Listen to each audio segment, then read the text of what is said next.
मुझे ईटानगर शमशान घाट यानी कि बरेल ग्राउंड पहले सुनते आ रहा था। तो 1 जुलाई को वहाँ मैं सोशल सर्विस में युवा लोग के साथ अरुणाचल लाइफ फाउंडेशन द्वारा ऑर्गेनाइज किया वाला प्रोग्राम में जाने के बाद मैंने वहाँ ही बता दिया था कि आप लोगों के ज़रिए कुछ मीडिया वहाँ भी थे, आप लोग भी थे होंगे। तो उसके बाद मैं ईटानगर के जो अर्बन डेवलपमेंट, उसके बाद मैं ईटानगर के district administration, Itanagar capital region के और म्यूनिसिपैलिटी के ऑफिसर्स लोगों को बुला के 4 जुलाई को डिस्कशन किया कि इसका स्टेटस क्या है। तो बरेल ग्राउंड यानी कि शमशान घाट, शमशान भूमि जो जिस हालत में है वो किसका अंदर में है। डिस्कशन करने के बाद ये बात निकला कि किसी भी एजेंसी का कस्टोडियन में अभी नहीं है, कस्टोडियन कोई भी नहीं है। तो अल्टीमेटली कस्टोडियन कोई भी नहीं होता है तो फिर डिस्ट्रिक्ट एडमिनिस्ट्रेशन का जिम्मेवारी होता है। तो चर्चा के बाद में पता चला लैंड का स्टेटस को पता चला कि हमारा लोकल एमएलए जो ईटानगर का विधायक है तेची कासो जी ने 2019 में उसको डोनेशन किया था, करके इसका उद्घाटन भी किया। और बीच में इसका डेवलपमेंट के लिए वो कौन सा स्टेज में कहाँ तक गया तो वो रह गया था। जहाँ तक शमशान घाट का आजू बाजू में भी एक से अनेक ज़मीन का कोई क्लेम करता है। तो एक इशू ये डिस्कशन में आया था, मेन रोड से जब हम शमशान घाट की ओर जाता है तो उसमें थोड़ा सा ज़मीन है जहाँ इनॉग्रेशन का फाउंडेशन स्टोन लेट करके रखा है। वहाँ मैं उसको कम से कम अच्छा एंट्री के लिए प्रावधान करे और रेगुलेट करे कि किसका डेड बॉडी जा रहा है। तो अननोन डेड बॉडी अगर वहाँ जाता है तो एंटी सोशल एलिमेंट्स के द्वारा वो रूल आउट किया नहीं जा सकता है। साथ ही साथ ये भी चर्चा में आया है कि वहाँ में जो हमारा रमेश जेके है वो वॉलंटरीली अनक्लेम्ड, आइसोलेटेड, नेग्लेक्टेड इन सब का डेड बॉडी थ्रीम से आरके मिशन से जब सरेंडर हो जाता है, कोई डेड बॉडी ले जाने वाला नहीं, तो ऐसा में तो डिलेपिडेटेड कंडीशन में वहाँ किसी को बारियल होता है, किसी को क्रिमेशन होता है। वो खबर मुझे बताया गया।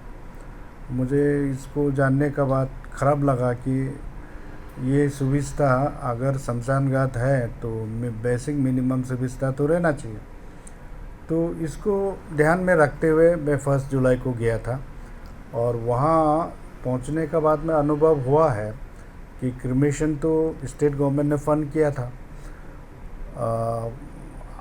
जैसे कि एनुअल डेवलपमेंट एलोकेशन में। तो उसके बाद में वहाँ बनाया है लेकिन पूरा कंप्लीट नहीं हुआ। और उसके बाद सिविल वर्क्स लगभग मिला के 1 करोड़ गवर्नमेंट ने सदा 1920 में दिया है। तो करने के बाद civil works, electrical works, plumbing works और इलेक्ट्रिक पर्नेंस का भी गवर्नमेंट ने फंड किया, लेकिन अभी फंक्शनल नहीं होने के कारण क्रिमेशन में काफ़ी क्रिमेशन हो नहीं पा रहा है। तो ये सिचुएशन को लेके डिस्कशन में आया था, लेकिन कोई तो वहाँ किसी का कस्टोडियन में रह के रेगुलेशन तो होना पड़ेगा, किसका डेड बॉडी जा रहा है, क्या कारण से डेड हुआ है और उसका गार्जियन लोग कौन है, ये सब सारा चीज़ आना चाहिए था। इससे पहले कि कोविड-19 में काफ़ी उपयोग यहाँ रहा है ये शमशान घाट, काफ़ी डेड बॉडी वहीं बारिल हुआ, वहीं सब कुछ किया है, तो जनता के लिए काफ़ी एक अच्छा उपयोग बना। तो इसको ऐसा हालत में नहीं छोड़ना चाहिए और आगे सरकारी का अटेंशन ड्रॉ करने के लिए ये फर्स्ट कदम था जुलाई 4 में। उसके बाद इसको सुन के ये पता चला कि लोकल एमएलए का लैंड स्टेटस जो है वो गवर्नमेंट की तरफ से इसको पेपर वर्क प्लस सभी इनकम्बरेंस फ्री होने के लिए इसको होने से तब डिस्ट्रिक्ट एडमिनिस्ट्रेशन इसको आगे की ओर देखने के लिए डीसी ने कहा है, डीसी टालापट्टनम ने, कि लैंड स्टेटस को गवर्नमेंट क्लियर कर लीजिए। और ये लैंड वो जो डीसी नहीं था उस समय का है, तो ये लैंड जो है इसको ऑफिशियली डोनेशन दिया है, तो इसका ये स्टेटस को क्लियर करें। तो ये सारा चीज़ डिस्कशन करने के बाद मैं 7 जुलाई को ऑनरेबल चीफ मिनिस्टर के साथ ये सारा मैसेज पहुंचा दिया। चीफ मिनिस्टर ने भी ये कहा है कि ये बहुत गंभीर सिचुएशन है, गवर्नमेंट को इसको जल्दी से स्टेप उठाना पड़ेगा।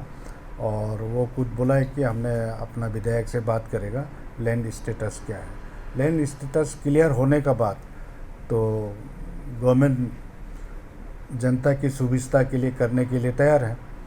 तो इसलिए इस बीच में विधायक साहब का तबीयत ठीक नहीं था, तो इसलिए संपर्क नहीं हो पाया। जैसे उसका तबीयत अभी तो ठीक हो गया होगा, होने से ये स्टेटस को हम लोग क्लियर करेगा। और स्टेटस क्लियर होते हुए भी होने के बाद ही तो हम लोग को उसको डेवलपमेंट के लिए स्टेप लिया जाएगा। अभी तक जानने को मिला है कि urban UD department, UD and housing को ये काम को सौंपा है, और ये भी यहाँ का लोकल विधायक ही बता पाएगा, क्योंकि वो लैंड डोनर था, वो परसू किया होगा, तो उससे स्टेटस क्लियर होगा। और ये हालत को सुधारने के लिए गवर्नमेंट में पहुँच गया है, और इसको हम लोग सॉर्ट आउट करेंगे। वो लोग स्ट्रक्चर तो बनाया है लेकिन फंक्शनल नहीं हुआ, तो अभी इनका कहना है कि कस्टोडियन किसी को असाइन करे तो हम लोग उसको देखेंगे। कस्टोडियन में अभी एक तो है आपका निर्जुली में आईएमसी को दिया गया है। इसमें ऑटोमेटिकली डिस्ट्रिक्ट एडमिनिस्ट्रेशन तो आता है, डिस्ट्रिक्ट ये एक डिपार्टमेंट का नहीं होगा, इन लोग मिलजुल के आईएमसी और डिस्ट्रिक्ट एडमिनिस्ट्रेशन, साथ ही साथ यूडी एक डिपार्टमेंट, नोडल डिपार्टमेंट वो है, वो ऑटोमेटिकली रहेगा। अभी लैंड स्टेटस क्लियर हो जाएगा तो ये सभी मैनेज किया जाएगा। उसके बगल में सॉलिड वेस्ट मैनेजमेंट का भी टेकअप कर रहा है आईएमसी ने, तो इसको लेके उसको प्रोटेक्शन देके वो किया जा सकता है। तो देखिए कि हमें उम्मीद रखना चाहिए कि ऑनरेबल एमएलए का जो है लैंड डोनेशन का स्टेटस क्लियर हो जाए तो गवर्नमेंट ऑटोमेटिकली इसको टेक ओवर करेगा।